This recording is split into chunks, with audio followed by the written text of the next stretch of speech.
everybody. Welcome back to Syl Cat Chat. I'm Syl, she's Cat. I'm Cat. Welcome back. We're glad you're back with us today. Today, Kathy, what are we doing? Well, I thought it'd be a good idea to let our community get to know us a little better. Ooh. So this week we're going to be focusing on you, Syl. Oh, so we're going to take a deep dive in. We're going to ask Sylvia. No, it's not that serious. Deep dive. We're going to ask Sylvia 10 questions for us to get to know her better. And then maybe next week she'll have 10 questions for me. But she has no idea what these 10 questions are because I thought the element of surprise would be good. That way she can't overthink it or be prepared. True. So and there's no maybe about it. We're getting down to Kathy next week. So that's happening. and they may not even be the same 10 questions. She can come up with her own. Surprise. So we'll start off pretty easy. None of them are that serious though, but just tell us the first thing you think of and we'll go ahead and start. All right. So I have 10 questions for you, Syl. Number 1, if you could meet anyone in the world, alive or dead, who would it be? Oh, wow, that's hard. Oh. And you have to tell us why also. Anyone in the world, alive or dead. So, yeah, I gotta tell you, I'm not like a starstruck person just in general. So that, I think just like somebody cool I might want to hang out with would be like Prince. Just because like he was a lot of fun when he was alive and I just really grew up on his music and he's talented and all the interviews he seems like, you know, just kind of a soft-spoken but cool kind of guy who doesn't take himself too seriously. So I think I'd like to hang with him. But yeah, otherwise I don't know. I really don't. That's a good one. I'd like to come with you, so I hope you get to bring a guest. Yeah. Okay, so that was a pretty good one. I think we'd all agree he might be interesting. So, question number 2. Now remember, our parents may watch this, folks. Uh-oh. But my question number 2 is, and we're old enough we can't get in trouble. What's something our parents don't know about you? Oh, I don't know. A lot, I guess. You know, you don't tell your parents stuff. What's the juiciest thing that our parents don't know about you? I don't know. Honestly, I think they know because you get to a point where you're like, oh yeah, I used to sneak out all the time. You remember? And then they're like, what? And you already got it all out in the open. So I guess there's a lot more my dad doesn't know than my mom because, you know, I just haven't told him as many things. But yeah, I don't know. I don't know. Dad doesn't know a lot. Yeah, that's a hard question, Kathy. You're coming with some good ones. I don't know. I'm kind of an open book. I don't have a whole lot to hide. Like I said, it would have to be just young person stuff, like, you know, made out with my boyfriend in your house when you didn't know or something like that. You know, like I just... Who hasn't? Yeah, just a little sneaky when I was a teenager. But yeah, I don't think there's anything major in bombshells that they don't know. She's too good a kid, I tell you. Okay, so number 3. How did you really feel about the last gift I bought you? Okay. So Kathy, first of all, is a really good gift giver. Like, she is very thoughtful in her gifts. She does a lot of personalized gifts. So it's very rare that I don't like the things that Kathy buys me. So honestly, I can't think of what is the last thing you bought me? Like... I think the last gift I bought you was I bought you a shirt that had your 2 chihuahuas on it. Oh, that was and it funny. Had your picture. Yeah. So that was really funny because there's like no way I'm gonna wear it. I know. So it was like a PJ shirt. But no, that was funny. It was a funny shirt. But no, she normally gets me like cute little mugs with our little pictures on them, or you know, just sweet little gifts. I think one of the things she got me one time was like a necklace that I wore a lot. And so she does a lot of good and thoughtful gifts. Yeah, I think I really liked the pillow I got you that one time. It's that in my one. office at work. I like that one. But okay, alrighty. But I'm with you on the shirt. I got it for you because it's cute, and you said you like to sit around and watch movies and stuff. But I really don't think you're gonna wear it out. You know. But that's why I asked that question, because I said, "Why? How did you honestly feel about it?" Oh, it was funny. It was funny. But yeah, of course, I was like, she knows I'm not wearing this, right? I'm not that person. I'm not like a crazy cat lady or something. Like, no. Yeah. Not there yet. Okay. So number 4, who would play you in a movie? Okay. Now, after you tell me who you want to play you in a movie, now tell me who should play you in a movie. I'm not this exciting. I have no idea. I know who I'd pick. Well, you're gonna have to share, because honestly, I have no idea. I don't know who would play me. Well, I would pick Penelope Cruz to play you. She's like when I see her, at sometimes her mannerisms remind me of you, because she's pretty but not over the top sexy, and she's also got a smaller petite frame like you do. You know, like she's not a busty Selma Hayek. She's a very elegant type person. Okay. But that's who I would have play you. But who would you want to play you? Like, say they were gonna make a movie about you next week, and you got to pick anybody to play you. Who would you pick? Oh my gosh, I don't know any. I don't really know a lot of stars. I mean, I don't know. I think I look like that chick from Party of Five, like in the '90s. Like you do. What's her name? Lacey something. Like her name's Lacey. Oh yeah, that's not even the one I was thinking of. But yeah, her too. I was thinking of the one that was really popular that ended up having that show on Netflix, The Client or something, Client List or something. I don't know. I was thinking of the little sister, the one who was in. No, I get it, because she's grown. I've seen her lately. She was in Mean Girls, I think, too. Yeah, she played the ditzy girl. Yeah. So I feel like I would resemble her a little, but yeah. But I don't know. I guess that's what I have to go with, because I don't know. Yeah, I was thinking Jennifer Love Hewitt, but no, you're right. The Lacey Chabray. I think that's her or name. Something. Yeah. That's a good one. Jennifer Love Hewitt's a little too busty for me. I know, but her face and hair, yeah. Well, those can be done. I wish. No. Okay. Well, now number 5. What's your most prominent childhood memory? Like, how far back can you go and think of something that really stood out in your childhood? I don't know. I think the Disneyland trip, I was like 5 or something when we went to Disneyland one time, and I was little, and so I couldn't ride all the cool rides with you guys, but Mom went on all the little foo-foo silly rides with me, which was terrible for her, I'm sure, but she did it anyway. Moms have to do that stuff. Yeah. But that was a lot of fun. I was so little, and it was still really magical at that time, and the electrical parade was still a thing, and yeah, like our dad was like real tight with the money. Like, it was like prying money out of his wallet was like creak. I mean, it was difficult, but whenever we went on vacation, he became vacation dad. And like, he would just give us cash to go buy souvenirs and things. So he was generous on vacations for some reason, but so it was fun that way too.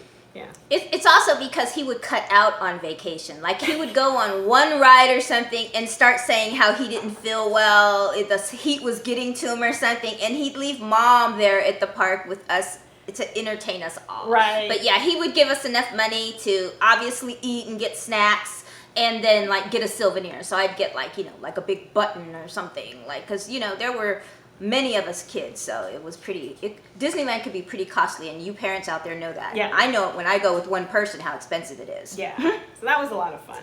Disneyland. Well, that's a good one. I think that might make a lot of kids' fondest memories. People always want to go. I'm always surprised when I find a kid who has never been to Disneyland. Yeah. I'm like, I feel like they're deprived. Everybody's got to go once. I'm surprised when people take like their 2- and 3-year-olds to Disneyland, because that's a very they can't really appreciate it. They're not going to remember it at all.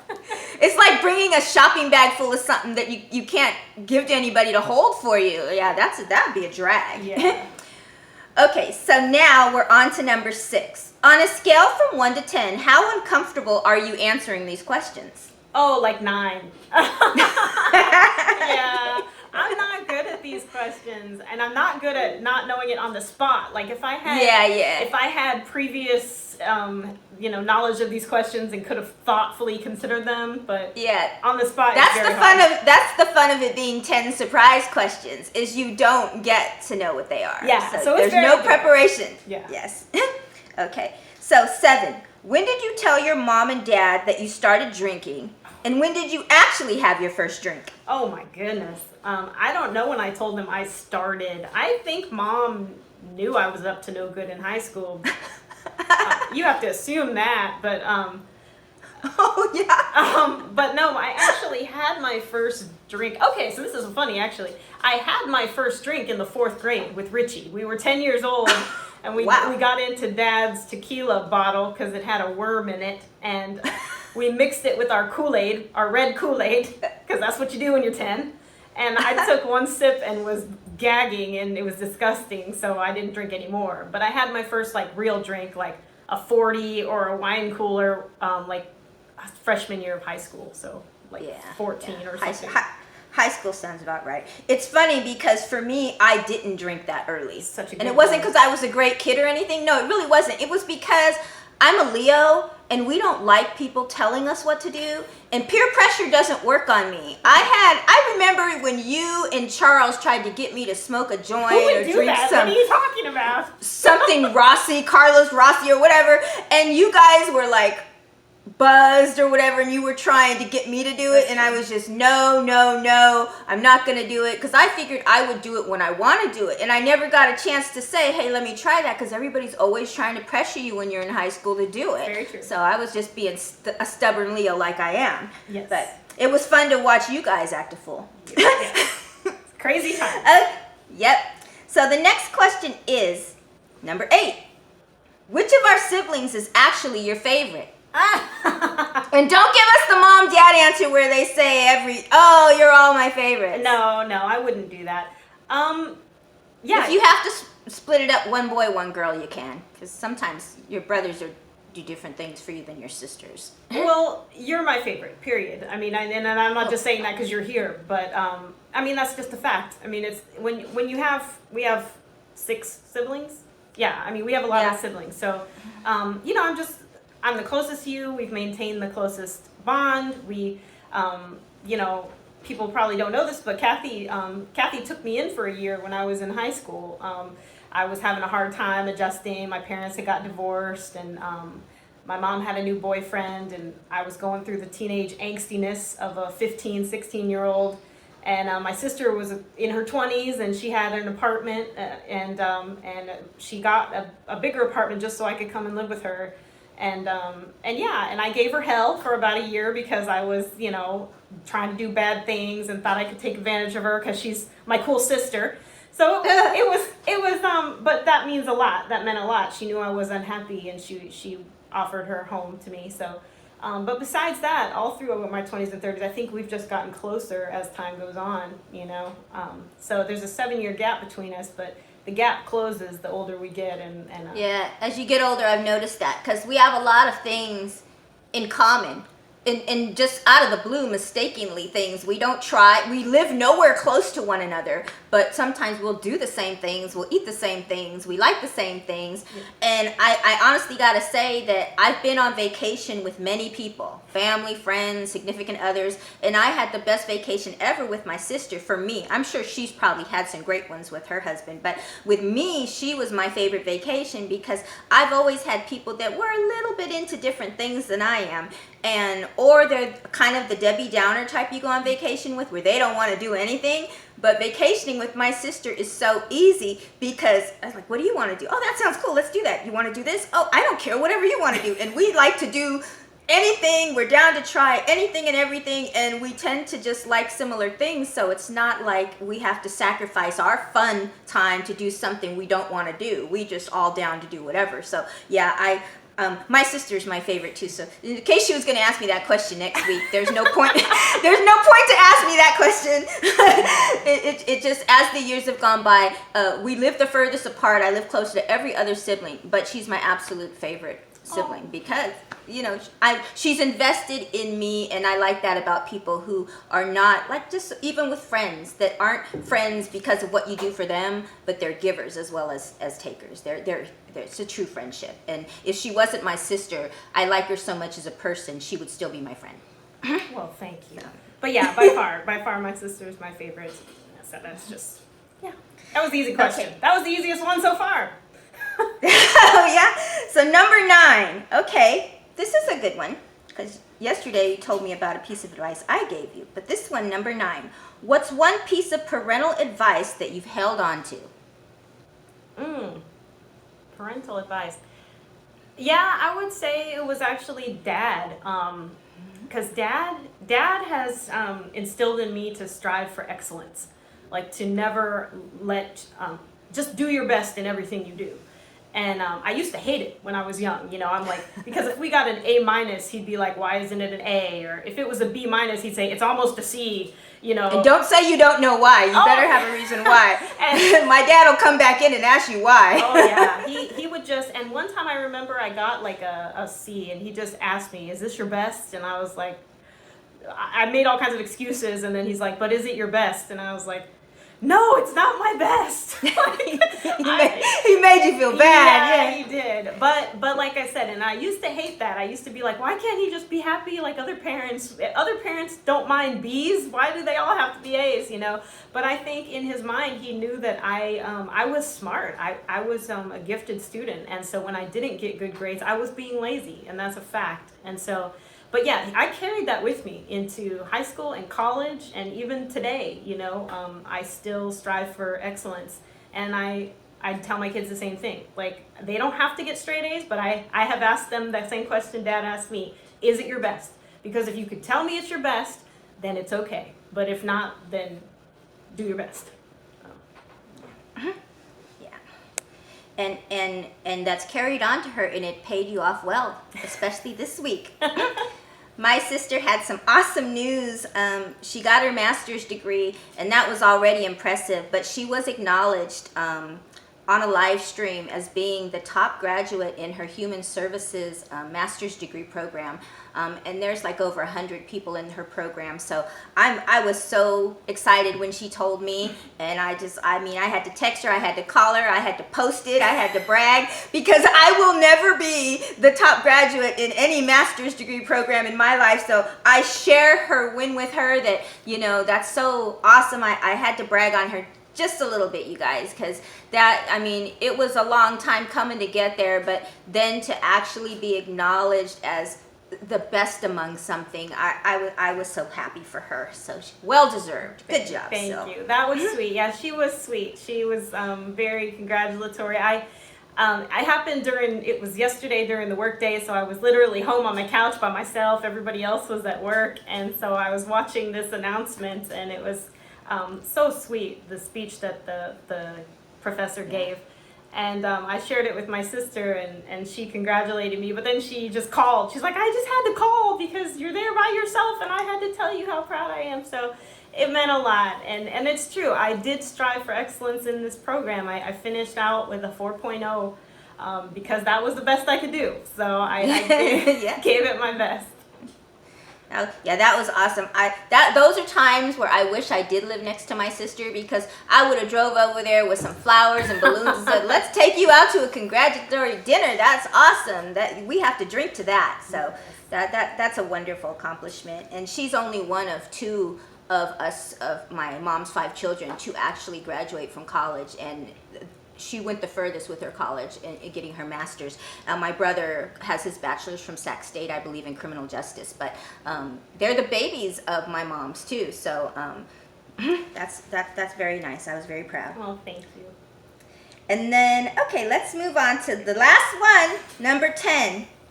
I might know this, but I could name a few. What's your guilty TV pleasure? Oh. So guilty means it's really silly, and I feel embarrassed that I watch it. So let's see. Yes.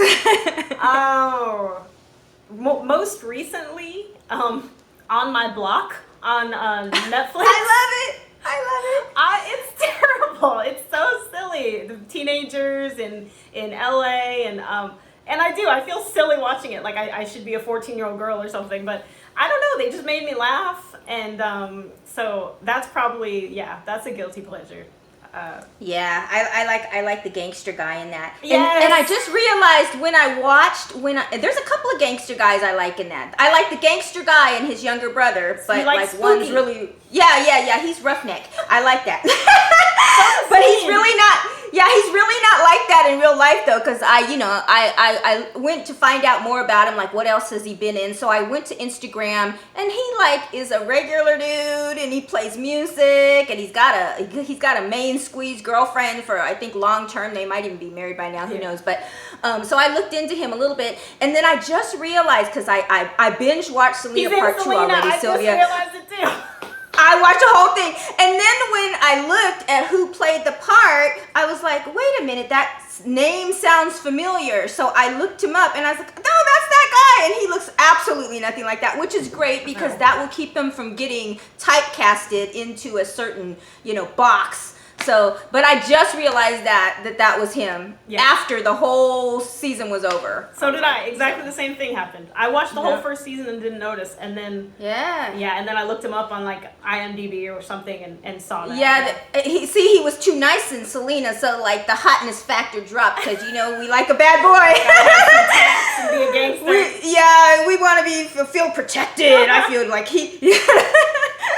But no, those were my 10 questions. So we all know Siv a little bit better. Oh, goodness. And so that's how I wanted this week to go. Is just for it to be for our audience to get to know a little bit more about my sister, because I get to have her to myself all the time, you guys. And she's an awesome person, so I just wanted to share a little bit about Sylvia with you this week. Well, thank you. That's all I have. Those were some good questions, but just so that we know, I'm going to be cooking this week up some questions. I'm going to try to be as creative. Those are some good ones, but thank you for spending time with us today. We really enjoyed it, and so this was just something different that we wanted to try. And like I said, next time you'll get to know more about Kat. And that'll be a lot of fun. So you all have an amazing week. Thank you for joining us. Thanks for joining us. See you later. Have a good week.